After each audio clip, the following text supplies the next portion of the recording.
Grimnir's been a pretty strong character in the last season. In the hands of a player like Zane, who's been able to win some major offline tournaments with the character, I would expect a couple of nerfs coming Grimnir's way. And there are a few things in here, but Grimnir gets more than enough compensation. Let's go ahead and look at the first change listed on the patch notes, which is to his far heavy. They've increased the recovery on it.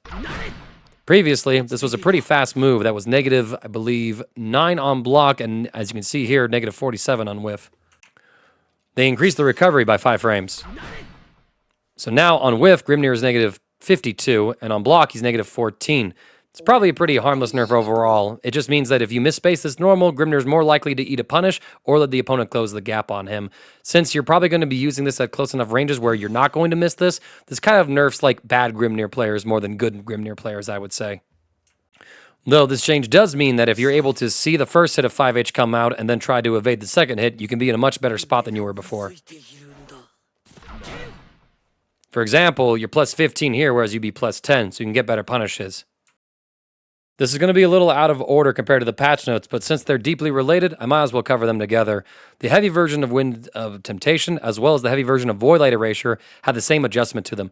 Previously, if you were able to use these skills in a situation and then cancel into another move, like setting up your Wind Crest, for example, well, then the move was treated as if it was a whole new move completely, and you were given a refund on the Skybound art gauge that you would spend before. So for example, here, Grimnir would only spend 25% of his Skybound gauge to set up his seals to then go for his high-level offense. The same was true if Grimnir used his heavy Void Light Erasure. Excellent. So as you can see, again, Grimnir only had to spend 25% of his Skybound gauge to get these seals out. He spent the initial 50%, then got refunded 25%. Now, any action that you take after you use these moves in air are considered as cancels. So, if Grimnir were to set up his seals again, they would actually cost the entire 50% of your Skybound gauge.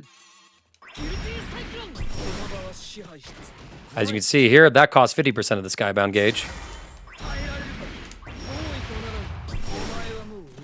As did that one. This should slow down Grimnir's ability to use ultimate skills to get around the cooldowns of his seals overall, meaning that Grimnir players will have to be a little more mindful of their resource management when they're trying to set up their best Oki situation. Ultimate Deathrite Tempest has some changes to it. Previously, you could use this move to get considerable corner carry. From the mid-screen position, you were able to pretty much put the opponent into the corner with a triple attack sequence and then using this move. They reduce the travel distance of the move, so you get less corner carry overall, as well as reduce the pushback on block so that the Grimnir is going to be a lot closer to the opponent and -6, meaning that he's more liable to take a punish. However, they did increase the wall bounce effect on this move, so if you do use it as a mid-screen, you should be able to get some better confirms or comparable confirms to what you did before. As you can see, we're much farther away from the corner previously, but one thing I did note, it seemed possible to link a 2U here, whereas I couldn't make this happen in the previous patch. The last change to Grimnir is namely a HUD/cosmetic one. Previously, when you summon the seals, they would be over the HUD. So this would obscure some of the cooldowns or health bars or even some important indicators depending on where these guys were hovering around on screen before. Now, the seals spawn behind the HUD, meaning that they will no longer obscure your vision of cooldowns or the health bars. Despite being considered one of the stronger characters in the previous patch, Grimnir gets some slaps on the wrist compared to some of the other characters who receive more substantial nerfs. I think it's pretty appropriate. As time has gone on, people have been able to figure out the Grimnir matchup more and been able to develop ways of contending with it. Watch people who fight Zane when he was first breaking out into the Granblue scene, and compare that to the gameplay that people have against him now, where they're constantly checking his aerial movement options, and I think you see a night and day difference when people are prepared for this matchup.